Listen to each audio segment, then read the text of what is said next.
Hi guys, magandang maga. Ito guys, nagluto ako ng ginataang pisipis, kung sa Bicol pisipis at ampalayan dahon. May bungan ang pampalaya. Yan, namumuwot ang pait. Mapait-pait din naman kasi ang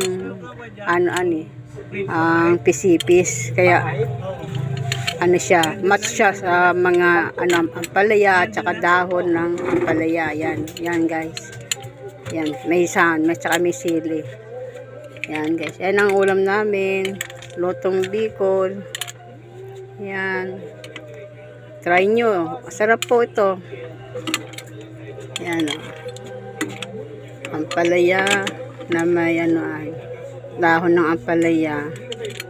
At saka ito po, pisipis, kumbaga. Hindi po siya tabagong, pisipis po siya.